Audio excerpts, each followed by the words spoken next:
ജമ്മുകശ്മീർ നിയമസഭാ തെരഞ്ഞെടുപ്പിൽ ബി.ജെ.പി. ഒറ്റയ്ക്ക് മത്സരിക്കും. അടുത്ത ആഴ്ച മുതൽ പ്രചരണം ആരംഭിക്കാനും തീരുമാനം. അതേസമയം ഹരിയാനയിൽ ജെ.ജെ.പി. തിരിച്ചടി നേരിട്ടിരിക്കുകയാണ്.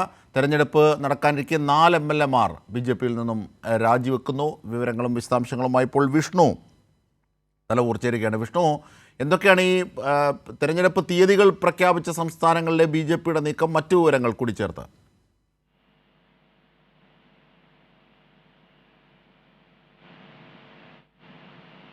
വിഷ്ണു തലവൂർ കേൾക്കാമോ? തലവൂർ, ഈ ജമ്മു കാശ്മീരിലെ തെരഞ്ഞെടുപ്പിൽ ബി.ജെ.പി. ഒറ്റയ്ക്ക് മത്സരിക്കുന്നതിലേക്ക് പോകുന്നു. നോക്കൂ, ലഡാക്ക് എന്നത് സംസ്ഥാനമായി മാറ്റുന്നു. മാത്രമല്ല, ഈ ഗവർണറുടെ ഭരണം നിലനിൽക്കുന്നു. ഏതാണ്ട് 10 വർഷമായി. അതിനുശേഷം നടക്കുന്ന തെരഞ്ഞെടുപ്പാണ്. സ്വാഭാവികമായും അവിടെ ബി.ജെ.പിക്ക് അനുകൂലമായ ചില പോളറൈസേഷനൊക്കെ ലക്ഷ്യമിട്ടുകൊണ്ടാണ് ആ അർത്ഥത്തിലുള്ള നീക്കങ്ങൾ നടത്തുന്നത്. മാത്രമല്ല, ഗുലാം നബി ആസാദ് അടക്കമുള്ളവരുടെ തെരഞ്ഞെടുപ്പിലെ സാന്നിധ്യങ്ങൾ എങ്ങനെയായിരിക്കും എന്നതൊക്കെ ഉണ്ട്. ഈ ഒരു ഘട്ടത്തിലാണ് ബി.ജെ.പിയുടെ ഒറ്റയ്ക്കുള്ള മത്സരം എന്നതിന് ചില രാഷ്ട്രീയ പ്രാധാന്യം വർദ്ധിക്കുന്നത്. വിഷ്ണു തലവൂർ.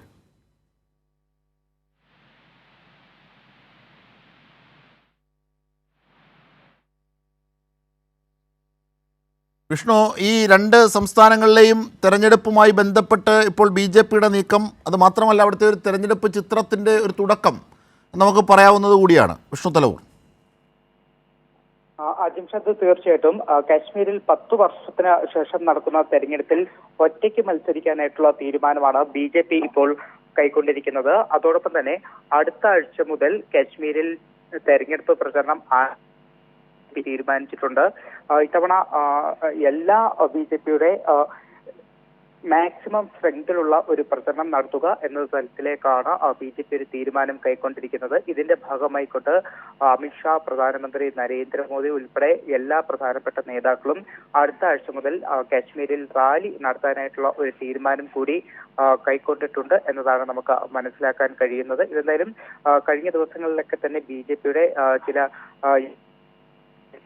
ആ യോഗത്തിലാണ് കാശ്മീരിൽ എത്രയും പെട്ടെന്ന് ഒരു തെരഞ്ഞെടുപ്പ് പ്രചരണത്തിലേക്ക് പോകാനായിട്ടുള്ള തീരുമാനം കൈക്കൊണ്ടിരിക്കുന്നത്. അതോടൊപ്പമാണ് ഞാൻ നേരത്തെ ചൂണ്ടിക്കാട്ടിയതുപോലെ ഇത്തവണ നിയമസഭാ തെരഞ്ഞെടുപ്പിൽ സഖ്യമില്ലാതെ ഒറ്റയ്ക്ക് മത്സരിക്കാമെന്ന ഒരു തീരുമാനം കൂടി ബി.ജെ.പി. കൈക്കൊണ്ടിരിക്കുന്നത്. ഇതിനു പുറമെ ഹരിയാനയിൽ വലിയ പ്രതിസന്ധിയിലാണ് ഇപ്പോൾ ജെ.ജെ.പിയിൽ നിന്ന് 4 എം.എൽ.എമാരാണ് രാജിവെച്ചിരിക്കുന്നത്. അത് കഴിഞ്ഞ ദിവസങ്ങളിലായിട്ടാണ് 4 രാജിവെച്ചിരിക്കുന്നത്. നേരത്തെ തന്നെ ബി.ജെ.പിയുമായിട്ടുള്ള സഖ്യവിപക്ഷ മുൻ ഉപമുഖ്യമന്ത്രി ദുഷ്യന്ത് ചൌട്ടാലയ്ക്കെതിരെ തിരിഞ്ഞ അല്ലെങ്കിൽ ജെ.ജെ.പിയിൽ അത്തരത്തിലൊരു വിമത നീക്കം നടത്തുന്ന എം.എൽ.എമാരാണ് രാജിവെച്ചിരിക്കുന്നത്. ദേവേന്ദർ സിംഗ് ബബ്ലി, രാംകരൺ കാല, ഈശ്വർ സിംഗ്, അനൂപ് ധനക് എന്നിവരാണ് ജെ.ജെ.പി. വിട്ട് കഴിഞ്ഞ ദിവസം രാജിവെച്ചത്. ഇതിൽ അനൂപ് ധനക് ബി.ജെ.പിയിലേക്ക് പോകുമെന്നാണ് ഇപ്പോൾ ലഭിക്കുന്ന സൂചന. മറ്റു 3 പേരും കോൺഗ്രസ് ചില റിപ്പോർട്ടുകളാണ് പുറത്തു വരുന്നത്. എന്തായാലും ഈ ഒരു നിയമസഭാ തെരഞ്ഞെടുപ്പ് അടുത്തിരിക്കെ ജെ.ജെ.പിയെ സംബന്ധിച്ച് വലിയ തിരിച്ചടി തന്നെയാണ് എം.എൽ.എമാരുടെ രാജി എന്ന് പറയുന്നത്. അജിംഷാദ്. ശരി, വിഷ്ണു തലവൂരാണ് വിവരങ്ങൾ വിശദാംശങ്ങൾ നൽകിയത്.